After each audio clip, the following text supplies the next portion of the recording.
भजनलाल का परिवार है, एक भजनलाल के ही पीछे वोट मिलेंगे तो लोगों को ही बेवकूफ़ बनाना है। इलेक्शन यहाँ पे पहले से ही तय है और भाई जीतना है। दे दिए जियो इनका है, ये जियो के हैं बीजेपी वाले। तो कुलदीप बिश्नोई तो आपके हल्के के हैं। बिल्कुल होते वैसे हल्का कहते के बात होगी दें कोनी जाए कोने की बेलसक हो जाए घर का कोने के में हो। अच्छा, कौन देगा मतलब हल्के वाले ने हां वोट नहीं देते हम। बीजेपी में जाने में आप नाराज हो गए ना? हम नाराज कोने हम वैसे नाराज है पहले ही बिल्सन ताई जाए कोने नहीं देंगे। साल हो गया।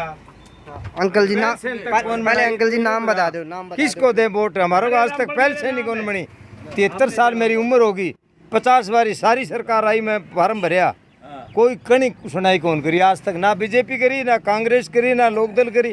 कौन सी सरकार ने आज तक सुनाई कौन करी मेरी? नहीं, जिस तरह आपके हल्के के विधायक कुलदीप हाँ, बिश्नोई कौन करे? किसी नहीं कौन करे, कुलदीप ही कौन करे मेरा काम? सारी पब्लिक बैठी है, पूछ लो कि नहीं करे। तो कोई पेंशन नहीं है सरकार की तरफ से, मुझे कोई कुछ नहीं मिल रहा है। और बोलो अब आगे आपने उम्मीद है कि जिस तरह कांग्रेस छोड़ के वो उम्मीद क्या करूं? मैं तो करा मौत आ जाए, भगवान करे तो मैं मर जा, पेंडो छूटे है, तगड़ा जी है बस। आपका नाम बताओ जी अंकल जी। सबसे पहले तो हरियाणा वेव्स का धन्यवाद करता हूँ और उसके बाद में सभी दर्शक भाइयों को राम राम। अब बात यह है कि कुलदीप के बीजेपी में जाने के बाद में इलेक्शन आ गए बिल्कुल सर के ऊपर। इलेक्शन कभी भी 3-4 महीने के अंदर हो सकते हैं।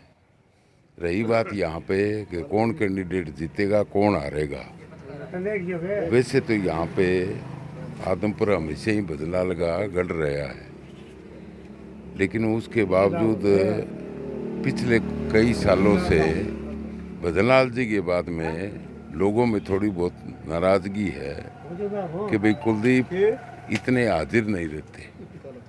और पहले भी बीजेपी में थे, उसके बाद में अब दोबारा बीजेपी में चले गए। और लोगों की अक्सर धारणा यही है कि बीजेपी में जाना था तो थोड़ा इतना लेट क्यों हुए। पहले बीजेपी में थे, फिर अजका, फिर कांग्रेस, अब फिर दोबारा बीजेपी में। दोबारा बीजेपी के अंदर तो मतलब यूं है कि हल्के के अंदर डबल रोस हो गया। सबसे पहली बात यह है कि हाजिरी कम है, दूसरी बात यह है कि दोबारा इस पार्टी में जाके इतना लेट जाने में, पहले चले जाते तो लोगों को काम होते। और अब ये है कि यहाँ पे जैसे करण सिंह रालोलिया है, सोनाली फोगाट है, इन्होंने घूम फिर के अपनी मेहनत से कहीं कोई प्रोजेक्ट लाए हैं, कहीं कोई काम करवाने की सोची है, तो वो कहीं ना कहीं अपने आप को ठगया हुआ महसूस कर रहे हैं। तो कुछ रुकावटें तो होगी, लेकिन ये है कि फिर भी कुल मिला के मतलब भजनलाल का परिवार है, एक भजनलाल के ही पीछे वोट मिलेंगे तो न तो बीजेपी के कारण मिलेंगे और न ही कुलदीप के कारण मिलेंगे। अच्छा, घूम फिर के बात यही आ रही है कि भाई देखो भजनलाल जियो के नाम पे वोट मिल रहे हैं कुलदीप बिश्नोई जी। कुलदीप बिश्नोई को, और उन्हीं की खेतीबाड़ी करी हुई है। और कुलदीप जी तो बहुत महत्वाकांक्षी आदमी है, या तो अपने लड़के को आगे ले आना चाहते हैं या खुद आगे आना चाहते हैं। ऐसी राजनीति मतलब यूँ है कि इस हल्के वाले के तो कोई समझ में आती नहीं बात। कहीं टिकाऊ रह जाए तो कोई दिक्कत नहीं थी, कांग्रेस में क्या दिक्कत थी। अब जैसे कांग्रेस में को छोड़ के बीजेपी में गए, तो अब लोगों को क्या लगता है भाई उससे ज़्यादा फायदा होगा या फिर नुकसान होगा, कि कहाँ तक की संभावना है? इस बात से कोई फायदा और कोई नुकसान नहीं है। किसानों की वजह से तो बीजेपी से लोग परेशान है। किसानों की वजह से भाई ये जो अग्निवीर आया है या फिर बहुत सी ऐसी कंडीशनें हैं जिससे लोग बीजेपी से नाराज हैं। नहीं, बीजेपी से नाराज होने का कारण ये है कि भाई ये घुमा फिर आगे मोदी साहब की जो भी प्लानिंग है, घुमा फिर आगे बात करते हैं, सीधी कोई बात नहीं है। जिस चीज़ के ऊपर इन्होंने वोट लिए थे वही चीज़ आज तिगनी हो रही है। अगर महंगाई की बात करें तो घर के अंदर हर चीज़ की ज़रूरत गरीबों को कोई सहारा नहीं है। तो अब कुलदीप बिश्नोई भी जी जो आपके हल्का के हैं, वो भी जाके अब बीजेपी में शामिल हुए हैं। हाँ, वो भी अब शामिल हो गए। ये तो एक तो नीम तो पहले थे, करेला ऊपर चढ़ गया, नीम चढ़ा हो गया काम। लोग नाराज हैं। यूं तो जो भगत हैं वो तो इनको वोट देंगे ही देंगे कि भाई भजनलाल के परिवार के साथ है, तो वो तो उस बात की शर्म रखेंगे। और इस हल्के के अंदर लोग काम कुम कम देखते हैं और ये भजनलाल के परिवार को ज़्यादा देखते हैं। लोग कह रहे हैं भाई मजबूरी है विष्णु इसको वोट देना।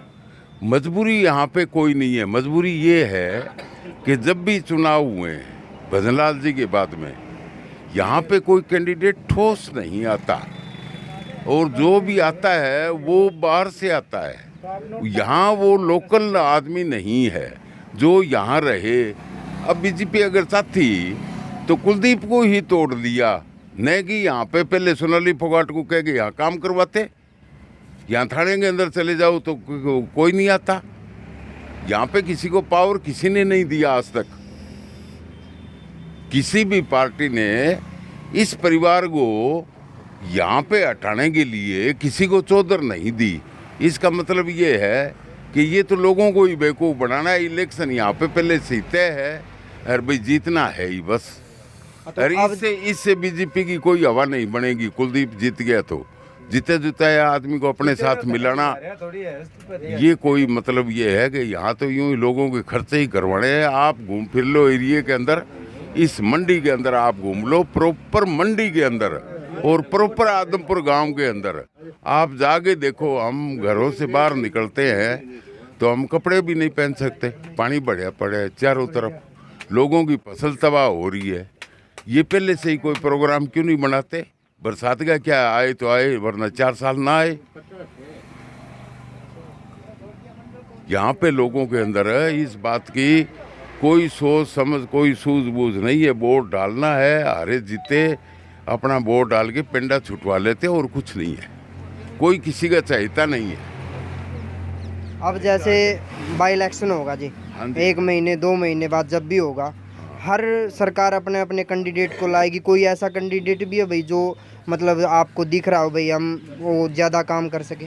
यहाँ पे कोई भी कैंडिडेट आएगा सारी मिली भगत से आते हैं। कैंडिडेट तो सिरसा के अंदर भी इन्होंने खेल खेलिया था। कांग्रेस नया क्या कर लेगी वहाँ? सिरसा नहीं कराया। हुड्डा साहब ने जाके कह दिया ये तो मेरा दोस्त है।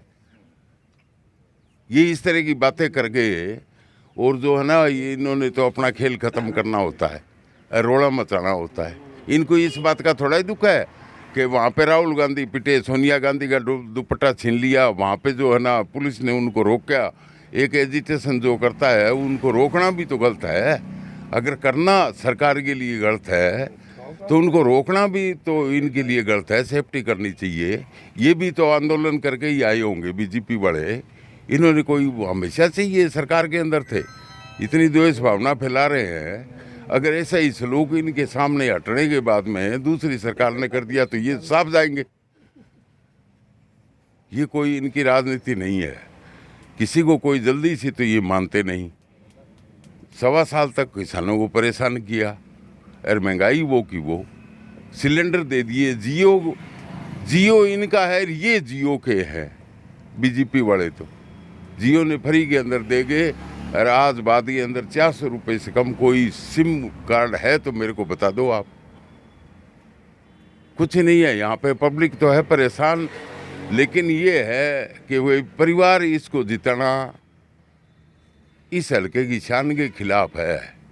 इसलिए ये परिवार जीतेगा, इनको वोट दे देंगे और अपने घर के अंदर दोबारा आ जाएंगे। यहाँ सुख सुविधा कुछ नहीं है। जब सरकार ही घबरा रही है, 90 सीट ही नहीं मान रही।